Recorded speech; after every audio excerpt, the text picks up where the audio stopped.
राधे राधे दोस्तों। तो आज मैं आपको करवा चौथ के व्रत की कथा का महत्व बताना चाहती हूँ और साथ ही ये भी बताना चाहती हूँ कि करवा चौथ का व्रत किसने सबसे पहले रखा और ये परंपरा कब से चली आ रही है और करवा चौथ हम क्यों मनाते हैं और करवा चौथ में विशेष सामग्रियाँ क्या क्या लगती हैं और कहाँ पे करवा चौथ किस तरह से मनाया जाता है। तो आप वीडियो के आखिरी तक बने रहिए, आपको ये सारी जानकारियाँ मिलती रहेंगी। वैसे तो आपको बता दूं कि करवा चौथ जो होता है तो वो हर जगह पे अलग अलग तरीके से मनाया जाता है।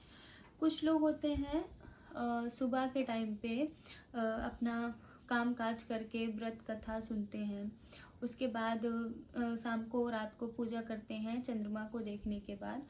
और कुछ जगह पे होता है कि चंद्रमा के थोड़ा पहले पूजा कर लेते हैं, उसके बाद हम चंद्रमा को देख के अर्घ दे के, अर्घ के बारे में भी आज अभी थोड़ी देर बाद मैं आपको बताऊंगी। अर्घ देते हैं और फिर उसके बाद चंद्रमा को देख के व्रत खोलते हैं। तो होता क्या है कि सबसे पहले मैं आपको ये बताना चाहती हूँ कि ये करवा चौथ का व्रत किसने रखा था और कब से चला आ रहा है। तो ये करवा चौथ बहुत पुराने आदि अनादि काल से चला आ रहा है। बहुत पौराणिक महत्वाकांक्षाएं इसकी, बहुत पुराना इसका महत्व है। तो क्या हुआ था, सबसे पहले इसे रखा था माता पार्वती ने भगवान शंकर के लिए। ऐसी मान्यता है कि जो चंद्रमा होता है उस दिन चंद्रमा से अमृत की वर्षा होती है। कहते हैं वो कि अगर आप मानो तो पत्थर में भी भगवान है और ना मानो तो वो भी पत्थर है।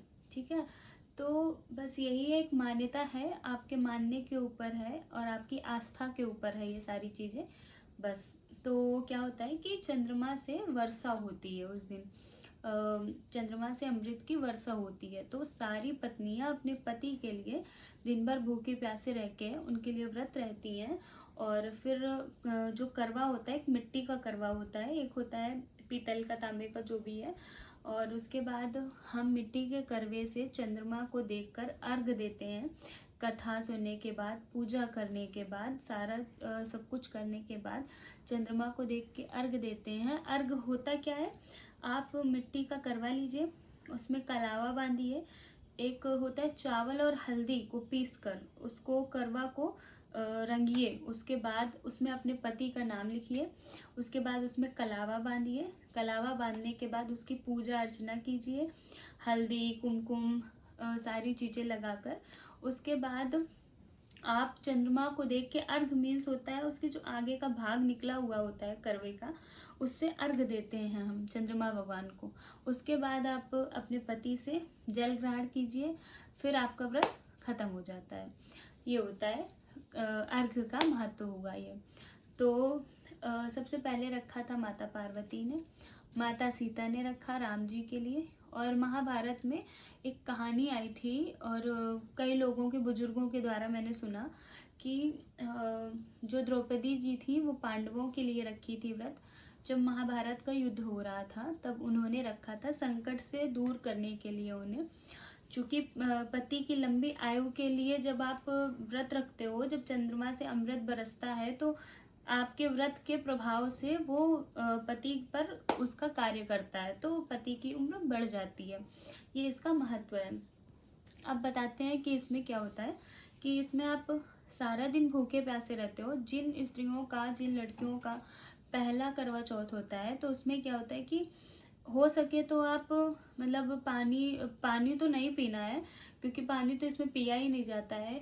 हो सकता है तो आप दूध थोड़ा सा पी लो और या फिर कोई फल थोड़ा खा लो, इसलिए कि आप अगर पहली बार ऐसा करते हो तो बाई चांस अगर आपको कभी इन फ्यूचर अगर कोई दिक्कत हो गई, आपकी तबीयत ख़राब है या आपको बहुत ज़्यादा प्रॉब्लम हो रही है किसी चीज़ में, तो आप वो चीज़ कर सकते हो, मतलब दूध वगैरह पी सकते हो। क्योंकि आजकल वैसे पर भी इतना ख़राब खान पीन हो गया है कि लोगों को दिक्कत तो होती ही है। तो बस कहने का ये मतलब है। बाकी अगर आपसे हो सके तो व्रत तो ऐसा ही होता है कि उसमें कुछ खाना पीना नहीं चाहिए। और हमारे यहाँ पे तो ऐसा होता है कि हम पूरा दिन व्रत रहते हैं, फिर शाम के समय पे पूजा स्टार्ट होती है। पूजा स्टार्ट होने के बाद हम पूजा करके चंद्रमा देखने जाते हैं। चंद्रमा देख के अपना अर्घ देते हैं, व्रत खोलते हैं, फिर पानी पीते हैं अपने अपने पतियों के हाथ से। उसके बाद फिर हमारा व्रत समाप्त होता है और कुछ मीठा भी खाते हैं। तो ऐसा आप लोग भी कर सकते हो। बाकी आपके यहाँ आपकी दादी नानी सास जो भी बताएं उनके हिसाब से करिए, क्योंकि बड़ों का क्या होता है, वही लोग सारी चीज़ें चलाते हैं। तो आप किसी का कहना ना सुन के जो बड़े कहते हैं जैसा वो करते हैं, क्योंकि हर किसी के घर के रीत रिवाज परंपराएं सारी अलग अलग होती हैं। तो आप अपने घर के हिसाब से उनसे पूछ के वो चीज़ें करो जो वहाँ पे हो रही हैं। तो ये तो एक बात बताने की है कि लोग बता देते हैं, पर जो आपके घर में होता है वही असली आपके रीत रिवाज होते हैं, तो आप उन्हें फॉलो करो।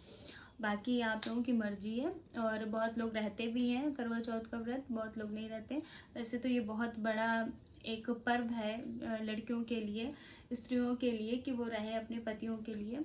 और पतियों से भी विनम्र निवेदन है कि आप अपनी अपनी बीवियों का बढ़िया अच्छे से ख्याल रखो, क्योंकि वो लोग आपके लिए इतनी मतलब इतना ज़्यादा हार्ड व्रत रखती हैं, पूरा दिन भूखी प्यासी रहती हैं। तो आप उनकी हेल्प कराओ और उनको उस दिन बहुत खुश रखो और अच्छे अच्छे गिफ्ट्स दो, और अगले दिन उनको बढ़िया अच्छा फील कराओ और उनको शाबाशी दो कि वो आपके लिए इतना बढ़िया व्रत रही।